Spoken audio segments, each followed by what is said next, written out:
गांव में आदित्य और अशोक नाम के दो गरीब भाई रहा करते थे। दोनों गांव में छोटी मोटी मजदूरी करके किसी तरह अपना गुजारा किया करते थे।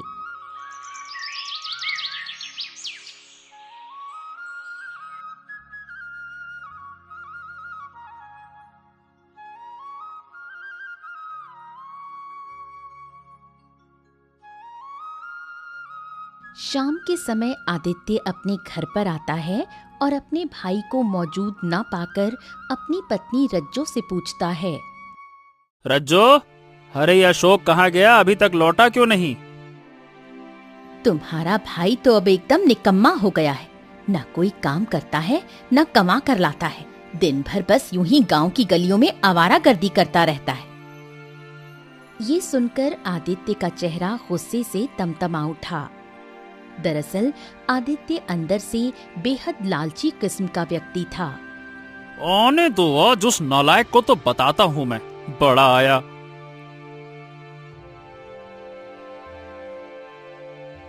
आदित्य गुस्से में घर के बाहर आकर अपने छोटे भाई अशोक का इंतजार करने लगा।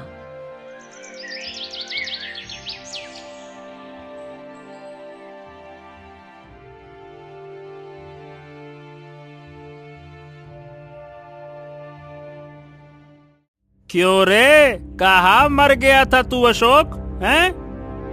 भैया, वो काम की तलाश में गया था।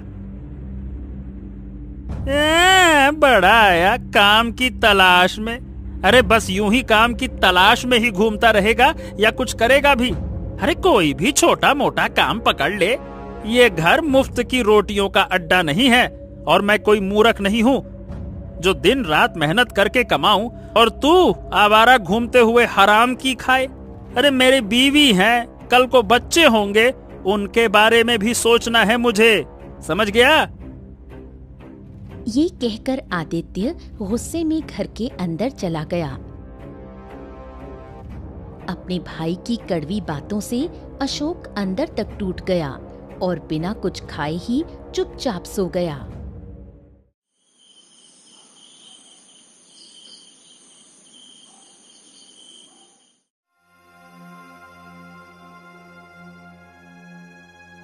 तुम्हें पता है, तुम्हारे भाई ने खाना तक नहीं मांगा। चलो अच्छा ही हुआ, एक वक्त का खाना तो बचा। ये सब ठीक है, लेकिन कल को जब हमारे बच्चे होंगे तब तुम अपने भाई का क्या करोगे? अरे सीधा सीधा बोलो रज्जो, कहना क्या चाहती हो? तुम मूर्ख के मूर्ख ही रहोगे। आज वो कुंवारा है इसलिए चुप है। कल को उसकी भी बीवी आएगी और वो भी इस घर में हिस्सा मांगेगी। आधा घर तो उसके हिस्से में चला जाएगा। फिर हमारे बच्चों के लिए क्या बचेगा? ये सुनकर आदित्य एकदम चौंक गया। अच्छा, तो फिर क्या करना चाहिए रज्जो? करना क्या है, उसे साफ कह दो या तो काम करके घर का खर्चा उठाए, वरना घर छोड़ दे। जो नहीं कमाता उसका इस घर पर कोई हक नहीं। आदित्य तो वैसे ही मन लंबे समय से अपने भाई को घर से निकालने की योजना बना रहा था। पत्नी का साथ मिलते ही वो पूरी तरह तैयार हो गया।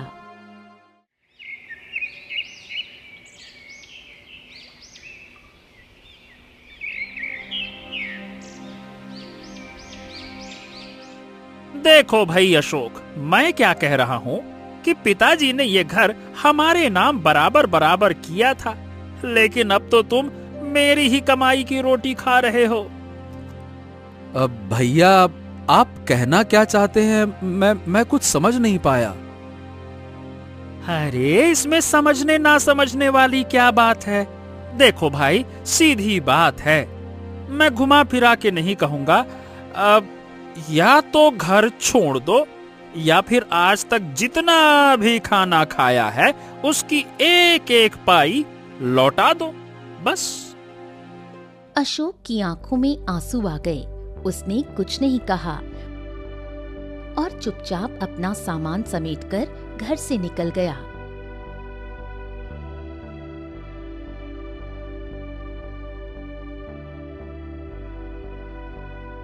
इधर अशोक अपनी आंखों में आंसू लिए गांव के एक पेड़ के नीचे बैठ गया। तभी वहां से गांव का मुखिया गुजरा। अरे क्या बात है अशोक, क्या हो गया? तुम ऐसे उदास क्यों बैठे हुए हो? हाँ, क्या कहूं मुखिया जी, भैया ने मुझसे मेरे खाने पीने का हिसाब मांग लिया। कहते हैं कि आज तक उनके घर में उनकी कमाई से जितना भी खाया है उसका एक एक पाई मैं उनको दे दूं।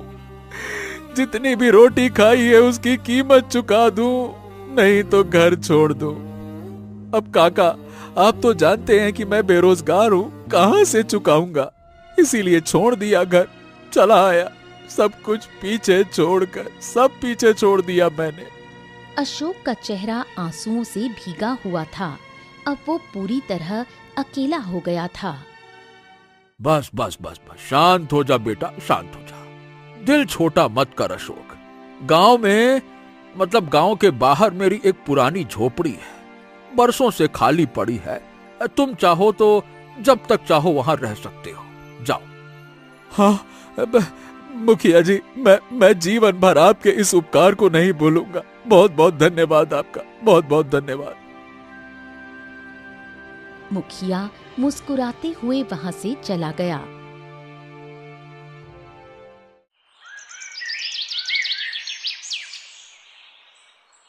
और अशोक अगले ही दिन उस झोपड़ी में रहने चला गया।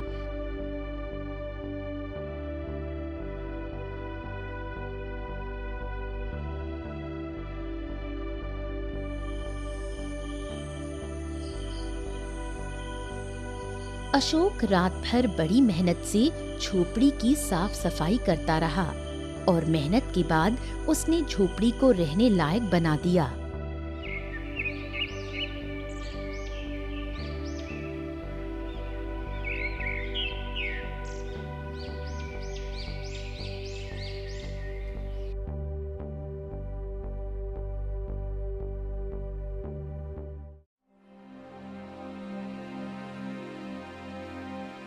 हाँ, अब बताओ अशोक, आगे क्या करोगे? मुखिया जी, मैं कोई बड़ा काम तो नहीं जानता, बस मजदूरी करना ही आता है मुझे।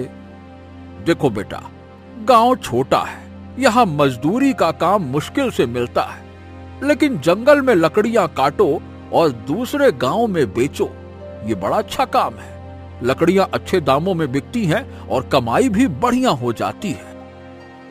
अशोक को मुखिया की सलाह पसंद आई।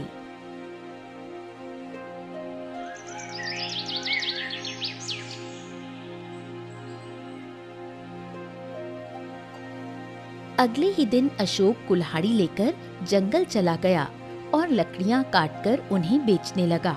कुछ ही समय में उसकी आमदनी अच्छी होने लगी।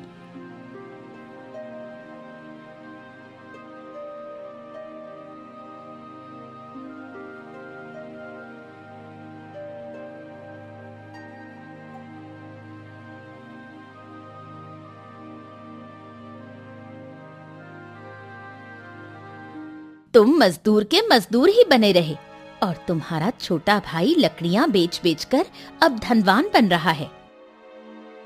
सुनने में तो मेरे भी आया है भाग्यवान कि लकड़ी बेचने में उसको बहुत ही खरा मुनाफा हो रहा है।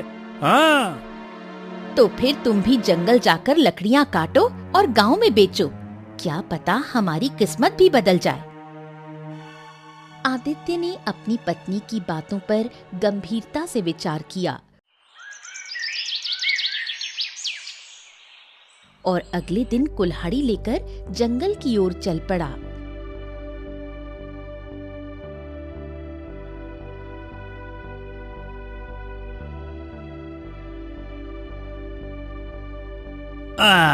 हाँ, ये पेड़ की लकड़ियां बड़ी मजबूत लग रही हैं। वृक्ष भी काफी पुराना है। ठीक है, बस यही काट कर बेचूंगा, बड़ा अच्छा मुनाफा होगा। रुक जाओ। जैसे ही आदित्य कुल्हाड़ी उठाता है, उसकी नजर झाड़ियों के पीछे कुछ चमकती हुई चीज पर पड़ती है। अरे, वो क्या है? वो दौड़कर झाड़ियों की ओर गया और देखा एक सुनहरा चमकदार अंडा वहाँ पड़ा हुआ था जो चमकीले कीड़ों की तरह चमक रहा था। ओह, हे भगवान, हे भगवान, हे भगवान, तूने तो पहले ही दिन मेरा भाग्य बदल दिया। सोने का अंडा। अगर पहले पता होता तो मैं तो कभी मजदूरी ही ना करता। तभी एक भारी सी आवाज आदित्य के कानों में गूंजी। इस अंडे को ले जाने से पहले एक बात सुन ले। इस अंडे को अपनाना होगा, तभी तेरा भाग्य बदलेगा। अचानक पीछे से आई आवाज से आदित्य चौंक गया और पीछे पलटा। इस अंडे के साथ जो कुछ भी तुझे मिलेगा उसे अपनाना होगा, तभी ये तेरा भाग्य बदलेगा। हाँ हाँ साधु महाराज, क्यों नहीं अपनाऊंगा। ये अंडा भी मेरा हो गया और जो कुछ भी इसके साथ है वो भी मेरा है।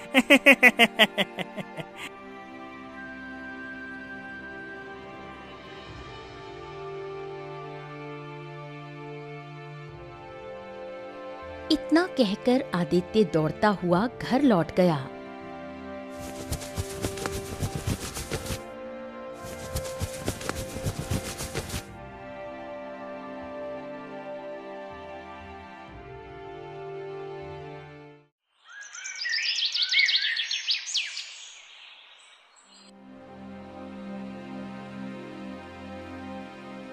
अरे, ये अंडा तो काफी बड़ा लग रहा है और ये पूरा सोने का है। कहाँ से मिला? जंगल में, और कहाँ। और सुनो, एक साधु मिले थे। उन्होंने कहा कि इस अंडे के अंदर से जो कुछ भी मिलेगा उसे अपनाना होगा, तभी ये अंडा हमारा भाग्य बदल देगा। अजी, छोड़िए उन साधुओं की बातों को। जरा सोचो, इस अंडे को कितने अच्छे दाम पर बेच सकते हैं। पूरा खेत खरीद सकते हैं। हाँ, बात तो तुम सही कह रही हो। वैसे भी वो साधु पहेलियों में बातें कर रहा था। जो मिलेगा अपनाना होगा। अरे, जब सोने का अंडा ही मिल गया है, बस अंडे का मिलना ही तो मेरे भाग्य का बदलना है। आदित्य की आंखों में चमक आ गई। एक काम करता हूँ भाग्यवान, कल सुबह ही राजगढ़ जाकर इसे अच्छे सुनार को बेच आता हूँ।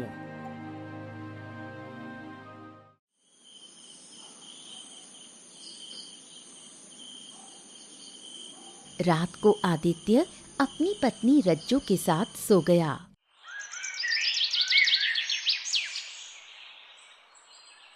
अरे ओ रज्जो, मेरी प्यारी रज्जो, उठो, मैं राजगढ़ की ओर जा रहा हूँ। रज्जू उठकर बैठ गई।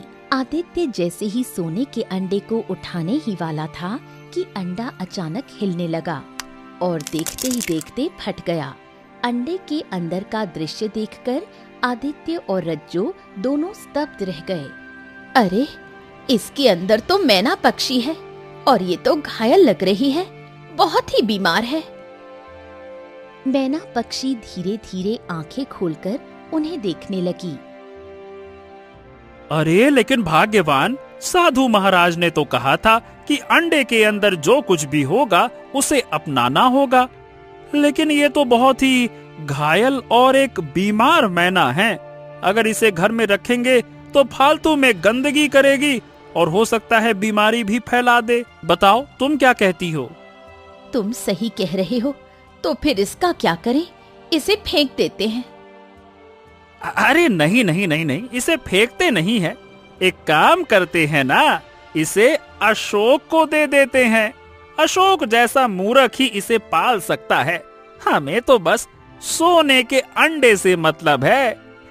ऐसे में चिड़िया भी सुरक्षित, अंडा भी हमारे पास और बेचकर मुनाफा ही मुनाफा। पहली बार तुमने कुछ सही कहा है। आदित्य मैना पक्षी को उठाकर सीधा अशोक की झोपड़ी की ओर चला गया।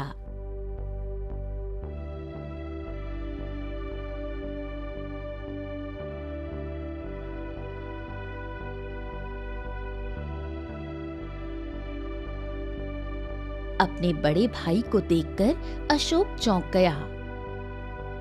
अरे अशोक सुनो, ये पक्षी मुझे घर के बाहर घायल अवस्था में मिली है। अरे राम राम राम राम, बेचारी बड़ी बीमार लग रही है। अब देखो, मुझे तो पक्षियों से नफरत है, इसीलिए इसे तुम्हारे पास छोड़ने आया हूँ। तुम्हें तो पसंद है ना ये सब। इतना कहकर आदित्य वहां से चला गया और सोने का अंडा लेकर राजगढ़ की ओर रवाना हो गया। इधर अशोक ने मैना की ओर देखा। उसकी आंखें कमजोरी से खुल भी नहीं रही थीं। हो, बेचारी तो बहुत ही कमजोर और घायल लग रही है। मुझे इसे वैद्य को दिखाना चाहिए।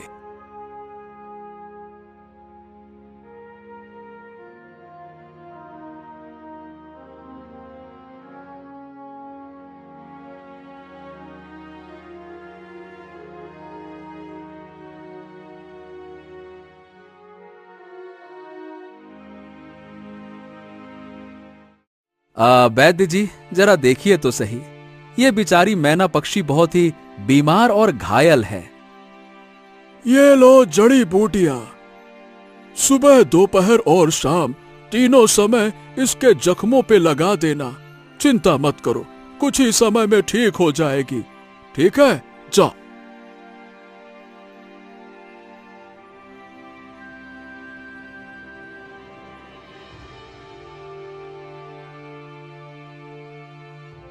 अशोक मैना को लेकर झोपड़ी लौट आया और दिन रात उसकी सेवा में लग गया।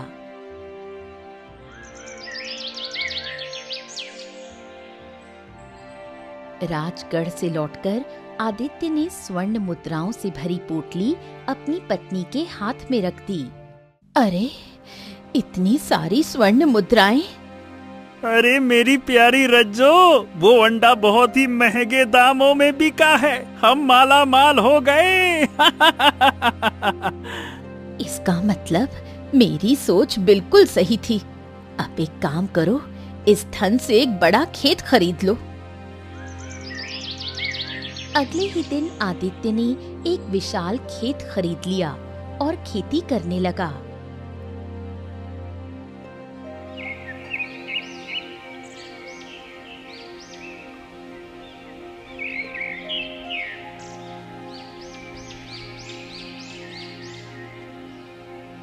कुछ ही समय में आदित्य की आमदनी बढ़ने लगी।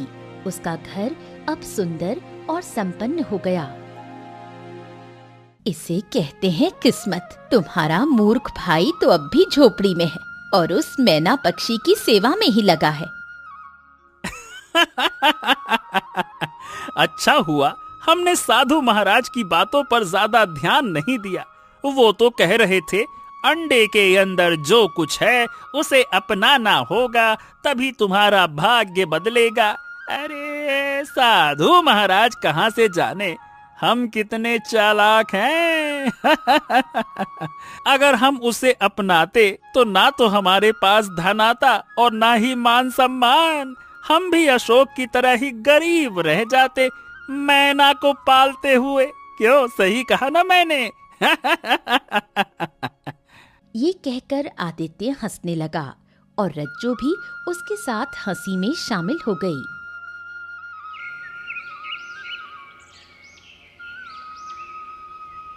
इधर अशोक मैना पक्षी की सेवा में अपनी जान तक झोंक चुका था। मैना के जख्म अब लगभग ठीक हो चुके थे, लेकिन वो अब भी बीमार सी लगती थी और उसकी कमजोरी नहीं जा रही थी। हो, तुम्हारे सारे जख्म तो भर गए हैं, लेकिन न जाने कौन सी बीमारी है तुम्हें जो ठीक होने का नाम नहीं ले रही। वैद्य जी भी कह रहे थे कि उन्होंने हर तरह की जड़ी बूटी आजमा ली, लेकिन कुछ असर नहीं हो रहा। क्या करें? अशोक इतना ही बोल पाता है कि अचानक मैना पक्षी उसकी ओर देखकर इंसानी आवाज में बोल उठती है, मेरी बीमारी जड़ी बूटियों से ठीक नहीं होगी अशोक। मैना के मुंह से इंसानी आवाज सुनकर अशोक चौंक गया। डर से वो पीछे हट गया और उसे घबराकर देखने लगा। डरने की जरूरत नहीं है अशोक, कम से कम तुम तो मत डरो। इस संसार में केवल तुम ही हो जिसने मेरी निस्वार्थ सेवा की है, जबकि तुम्हारे भाई ने तुमसे झूठ बोला। अब क्या मतलब है तुम्हारा? मेरे भाई ने मुझसे झूठ बोला? क्या तुमने नहीं देखा तुम्हारे भाई के दिन अचानक कैसे बदल गए? वो जो एक मामूली मजदूर था, आज उसके पास खेत है, धन है, मान सम्मान है। हाँ, लेकिन भैया शुरू से मेहनती थे, तो हो सकता है कि उन्होंने कोई व्यापार किया हो और मुनाफा हो गया हो। नहीं, तुम्हारे भाई को जंगल में एक सोने का अंडा मिला था। उसी अंडे से मैं निकली थी, घायल और बीमार अवस्था में, लेकिन उसने मुझे नहीं अपनाया, तुम्हें सौंप दिया और स्वयं सोने का अंडा बेचकर राज्य में धन कमाने चला गया। ये सुनकर अशोक गहरी सोच में डूब गया। वैसे मुझे इस बात का कोई अफसोस नहीं है। मुझे तो खुशी है कि जब भैया तुम्हें देकर गए थे तो तुम बहुत बीमार थी, बोल भी नहीं सकती थी। देखो, अब तुम्हारे सारे जख्म भी भर चुके हैं। बस तुम्हारी कमजोरी दूर हो जाए, यही मेरे लिए सबसे बड़ा इनाम होगा। मेरे शरीर में जो भीतरी कमजोरी है वो केवल जंगल में स्थित लाल तालाब के जल से ही ठीक हो सकती है। लाल तालाब का पानी? ओह, लेकिन वहां तो राक्षसी रहती है और जो भी वहां गया है वो कभी लौट कर नहीं आया। राक्षसी वहां हर आने वाले से एक सवाल पूछती है और कोई भी उसका उत्तर आज तक दे ही नहीं पाया। मैं जानती हूँ, लेकिन मेरा जीवन अब उसी जल पर निर्भर है। अगर वो जल मुझे नहीं मिला तो मैं ज्यादा दिन नहीं जी पाऊंगी। इतना कहते ही मैना की आंखों में आंसू आ गए। अरे अरे अरे अरे अरे अरे अरे अरे, क्या हो गया, क्या हो गया? मैं अपनी सेवा को व्यर्थ नहीं जाने दूंगा। ठीक है, चिंता मत करो। मैं तुम्हें ठीक करने के लिए हर कोशिश करूंगा। अगर लाल तालाब का जल तुम्हारा इलाज है, कोई बात नहीं, मैं वो लेकर आऊंगा। हाँ, चिंता मत करो। लेकिन वहाँ तुम्हारी जान को खतरा है। अरे, मुझे ईश्वर पर भरोसा है मैना। तुम यहीं पर मेरा इंतजार करना, है ना? मैं लाल तालाब का पानी लेकर ही लौटूंगा। इतना कहकर अशोक झोपड़ी से बाहर निकल गया। अशोक गांव की सीमा पर पहुंचा ही था कि सामने से गांव का मुखिया मिलता है।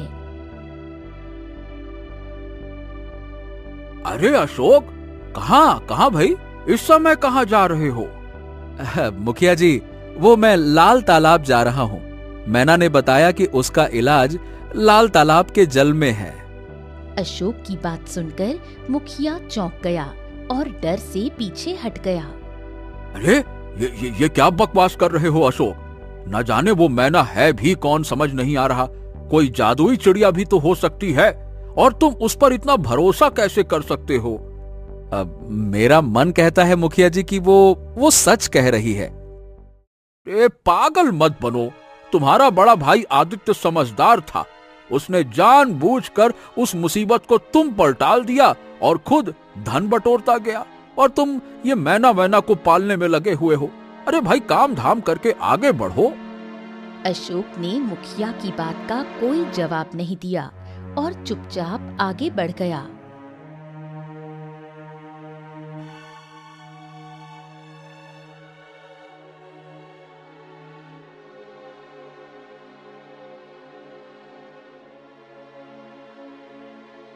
अरे जाओ भाई जाओ, अपने भाई को रोको। वो लाल तालाब जा रहा है, उसकी जान को खतरा है, खतरा। मुखिया की बात सुनकर आदित्य और उसकी पत्नी रज्जो जोर जोर से हंसने लगे। मुखिया जी, अब तो आपको सारी घटना समझ में आ ही गई होगी कि मैं कैसे धनवान बना। अब आपसे क्या ही छुपाना, अंडे के अंदर वही मैना थी जो मैंने उस अशोक को दे दी। अब वो उसका पालन पोषण कर रहा है, मुझे क्या करना है? उसे तो उसी समय उस मैना को बाहर फेंक देना चाहिए था, लेकिन वो तो सेवा करने बैठ गया। अब तो हद हो गई है रज्जो, लाल तालाब का पानी लेने चला गया। इससे बड़ा मूर्ख तो मैंने अपने जीवन में ना देखा।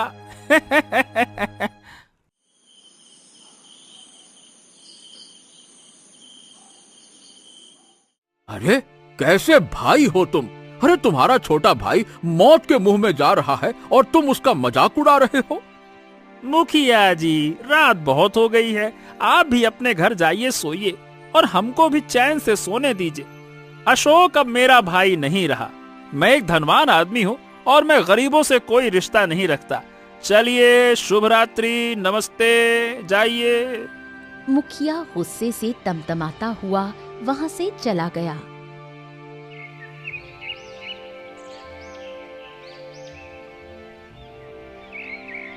अशोक लाल तालाब की ओर बढ़ ही रहा था कि अचानक रास्ते में वही साधु मिल गया जो पहले आदित्य से मिला था। रुको पुत्र, कहाँ जा रहे हो?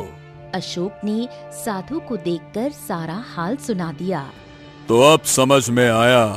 अच्छा, क्या तुम्हें पता है लाल तालाब में राक्षसी वास करती है? हाँ साधु महाराज, मैं सब जानता हूँ, लेकिन मैं बस किसी भी तरह से मैना की जान बचाना चाहता हूँ। क्यों? एक साधारण पक्षी के लिए अपनी जान खतरे में क्यों डाल रहे हो? इंसानियत के नाते साधु महाराज।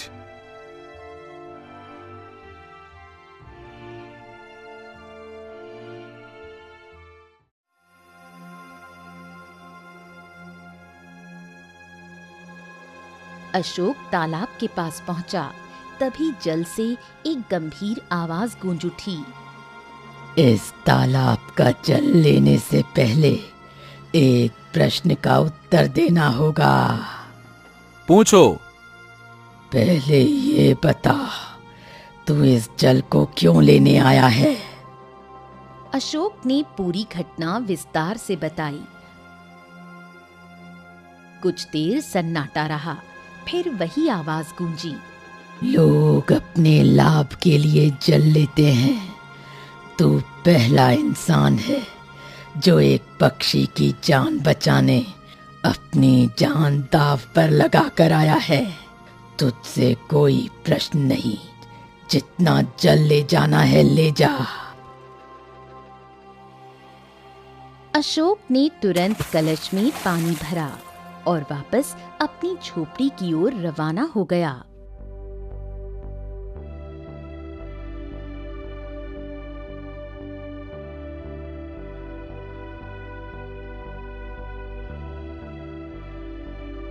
झोपड़ी में मैना पक्षी अब भी उदास बैठी थी। अशोक को देखकर उसकी आंखें चमक उठीं। तभी वहां मुखिया आ गया। हाँ। अरे वाह वाह वाह वाह अशोक, तुम्हें देखकर बड़ी खुशी हो रही है। लगता है कि तुम पानी लाने में सफल रहे, है ना? हाँ मुखिया जी, मैं पानी ले आया। तभी आदित्य और रज्जो वहां पहुंच गए। अरे ये क्या? मैं तो ये सोचकर आया था कि अब तेरी मौत की खबर मिलेगी, लेकिन तू तो... अशोक ने कोई उत्तर नहीं दिया। वो सीधे कलश को मैना के आगे रखता है। हाँ, अब लो मैना, पहले तुम जल पियो। मैं तुम्हें इस हालत में और नहीं देख सकता। पियो पियो पियो, आराम से पियो, लो। मैना ने जैसे ही जल पिया, वो रंग बिरंगे प्रकाश में लिपट गई और देखते ही देखते एक सुंदर राजकुमारी में परिवर्तित हो गई। ये देखकर मुखिया, आदित्य और रज्जो की आंखें फटी की फटी रह गईं। हाँ, तुम तो मतलब राजकुमारी सुलेखा हो। तभी अचानक रंग बिरंगे प्रकाश में वही साधु प्रकट हुआ। मैंने तुझसे कहा था, अंडे के अंदर जो कुछ भी मिलेगा उसे भी अपनाना होगा, तभी तेरा भाग्य बदलेगा। लेकिन मैना पक्षी तेरी किस्मत में थी ही नहीं, तूने उसे अपने हाथों से अपने छोटे भाई को सौंप दिया। साधु महाराज, आखिरकार ये सब क्या माजरा है? मैं बताती हूँ। मैं बहुत घमंडी थी। एक दिन जंगल में शिकार करते वक्त मैंने एक कबूतरी को मार दिया। यही साधु महाराज ये सब देख रहे थे। क्रोधित होकर इन्होंने मुझे श्राप दे दिया कि मैं एक घायल मैना में बदल जाऊंगी। इतना बोलकर वो चुप हो गई। कुछ देर बाद राजकुमारी ने फिर सिर झुकाकर कहना शुरू किया। जब मैंने क्षमा मांगी तो इन्होंने कहा, यदि कोई व्यक्ति मुझे निस्वार्थ रूप से अपनाएगा, मेरी सेवा करेगा और लाल तालाब का जल लाकर मुझे पिलाएगा, तभी मैं श्राप से मुक्त हो पाऊंगी। इसीलिए मैंने आदित्य को चेताया था, लेकिन उसने धन चुना और तूने सेवा। मेरे पिता बहुत प्रसन्न होंगे। मेरा कोई भाई नहीं है और मैं तुमसे ही विवाह करूंगी। तुम ही इस राज्य के भावी राजा होगे। अशोक मुस्कुराने लगा और आदित्य और रज्जो सिर झुकाकर वहीं खड़े रह गए। राजकुमारी सुलेखा अशोक को महल में ले गई और विवाह कर लिया। अशोक अब पूरे राज्य का राजा बन गया।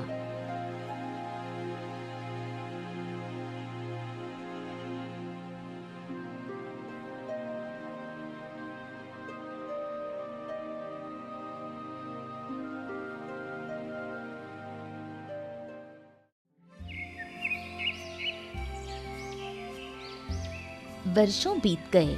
आदित्य एक साधारण सा मालिक ही था, लेकिन हर शाम बैठकर एक ही प्रश्न खुद से करता था। अरे क्या करूं अब मैं? क्या मैंने सच में अपनी किस्मत को अपने ही हाथों से उस भिखारी अशोक को दे दिया था? राम राम राम राम राम राम। जीवन में कभी कभी हमारे सामने दो रास्ते आते हैं, एक जो आसान होता है और दूसरा जो सही होता है। आदित्य ने सोने को चुना और अशोक ने सेवा को। धन से आदमी अमीर हो सकता है, पर इंसानियत से वही राजा बनता है।